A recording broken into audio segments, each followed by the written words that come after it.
মাদকাসক্ত ছেলেকে কুপিয়ে হত্যার পর থানায় হাজির বাবা।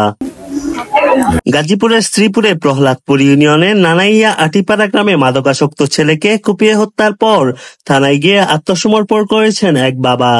এ ঘটনায় মামলার প্রস্তুতি চলছে বলে জানিয়েছে পুলিশ। মঙ্গলবার 29 এপ্রিল দিবাগত রাত 3টার দিকে এ ঘটনা ঘটে।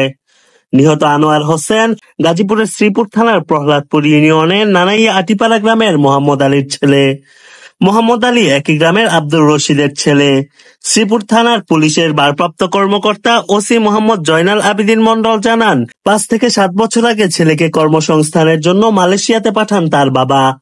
সেখান থেকে ফিরে এসে মাদকাসক্ত হয়ে উঠলে ছেলেকে মাদকাসক্তি নিরাময় কেন্দ্রে পাঠানো হয়। সেখানে চিকিৎসার পর সুস্থ হয়ে উঠলে আবারও তাকে মালয়েশিয়া পাঠানো হয়।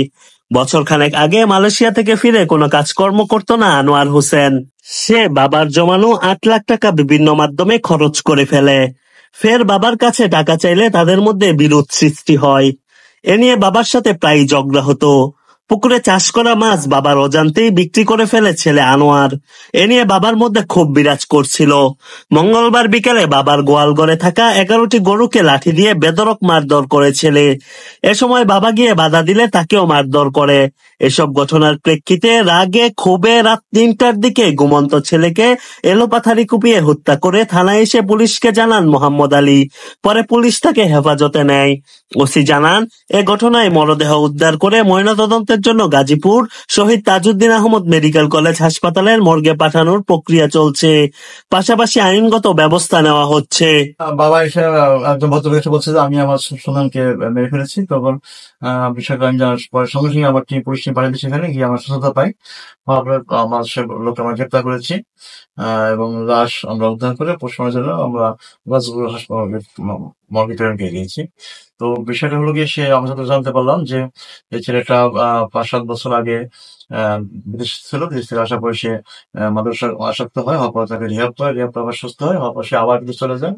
দেশ গিয়ে সে 3.5 বছর ছিল। সে আবার বিগত এক বছর বা 1 বছর 30 মাসে ফিরে আসছেন। আশেপাশে কোনো কাজকাম করে না। তার যে বসে টাকা ছিল, বাবার বক্তব্য যে 3.5 টাকা ছিল, তারপরে সে খরচ করে ফেলেছে। পর সে আবার প্রতিনিয়ত টাকা চায়। বাবা টাকা দিতে পারে না। বাবার সাথে সে প্রায় মিসবিহেভ করে। পরবর্তীতে বাবা একটা পুকুরে মাছ চাষ করেছিল। সে মাছগুলা বাবার অজান্তে বিক্রি করে ফেলেছে। এই নিয়ে বাবার ক্ষোভ যে তুমি কেন মাছ বিক্রি করলে, আমার অজান্তে সংসার তো বিভিন্ন প্রয়োজন থাকে। তো ছেলে অবৈধ ছিল বাবা। তো গতকালকে বিকালে তার প্রায় 11টা গরু আছে সে বললো, দেশি গরু। সেই গরুগুলোকে লাঠি দিয়ে তার ছেলে প্রচন্ড প্রহার করছিল। তো বাবা মানা করলে বাবা পুরো সে ক্ষিপ্ত হয়ে বাবাকে সে নিজের করে বাবাকে হাত তোলে।